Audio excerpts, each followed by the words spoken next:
Hi guys, if you picked card number 1, which had the rose quartz on it, you have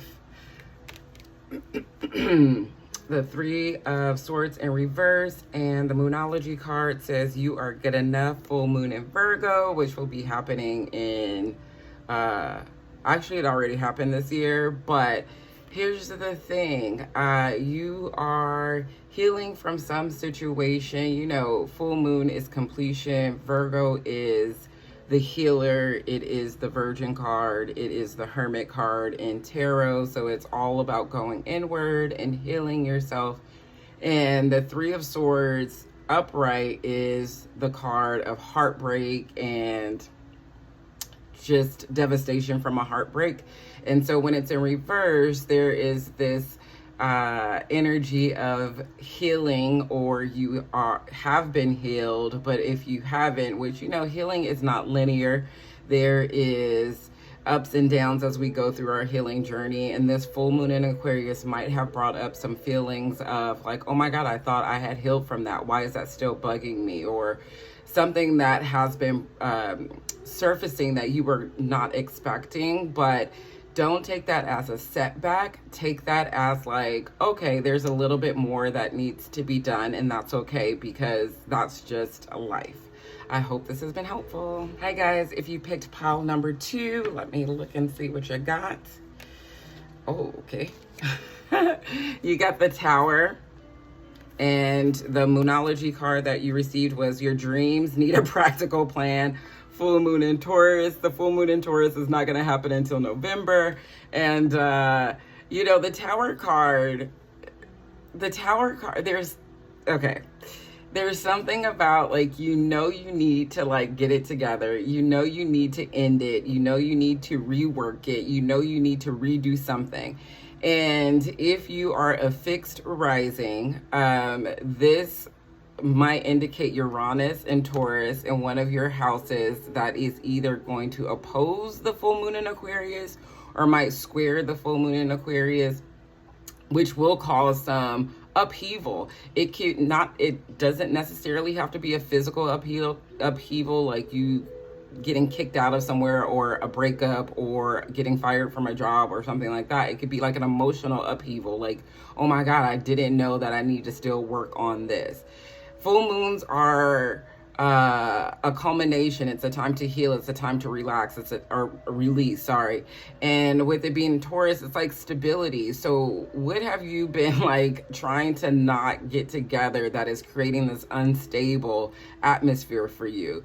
The cards are saying it is really a good time to go inward during this full moon in Aquarius, and maybe think outside of the box on how you can figure out how to be a little more stable emotionally, financially, resourcefully. I hope this is helpful for you. When I get the Tower card, I don't necessarily think like, oh my God, immediately my life is going to fall apart, but more so, there are things that I need to really start taking care of because I probably have been ignoring them. And if I don't get them together, then yeah, that's what's going to happen. And it's really funny because this is the second pile. The first pile had full moon in Virgo, which is earth energy. This one had full moon in Taurus, which is another earth energy. So maybe it's time to just ground down and get your shit together. Hi guys, if you pick pile number 3, this is what you have with the amethyst. This is what, so great. Okay, here we go. You have the 9 of Cups, and then you have expect powerful change, new moon eclipse. We have a new moon, not an eclipse, happening on August 16th in Leo. And that's going to be a fiery, sizzly new beginning, fresh start, make things happen. 9 of Cups is wishes fulfilled. So maybe during this time, this Aquarius full moon, you are, and maybe you don't even watch this during the Aquarius full moon. Maybe you watch it later because you just want to pick a pile and read the energy that's going on. Life can change so quickly. And sometimes we get stuck in our head about like how fast it's going to, like, why isn't it happening fast enough? when is this going to happen? I can't believe I worked so hard for it and still nothing has come of it. But here's the thing, things happen so quickly. And if you've been, and I hate to say this because I think overachievers are always told, like, if you just put in the work, it'll happen.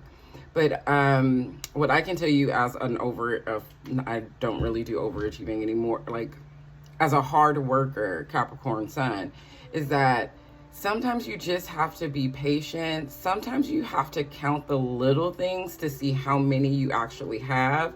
Because sometimes we're just looking at the one cup we have in front of us and being like, how come I don't have 2 cups? Sometimes the cups might be like little shot glasses, but when you line up 9 shot glasses, that's just a shit ton of shots, right? So sometimes it's not about like being macro worried. Sometimes you have to just say like, okay, I've done this, I've done this, I've done this, I've done this. And like, hey, I'm creating spaces for opportunity. So when the right thing comes around, poof, things change. Great energy. This teaches us to be very patient. This teaches us to be like open to the possibilities. This teaches us to just go with the flow, because eventually, and even now, so I like to really say now, so you can sit with this feeling of like, I did it, I have it, and know that at any moment things could get even better. This goes to the 10 of cups. So if you're at a 9 of cup moments where things are like, oh my God, everything's so good, I think I have it all, in a mind's eye, that doesn't make sense. In a split second, the 10th cup can happen, right? So like, let's be open to being grateful for the little things that add up to wish fulfillment. And let's also still be open to the 10th cup coming in. So like, everything is there for you.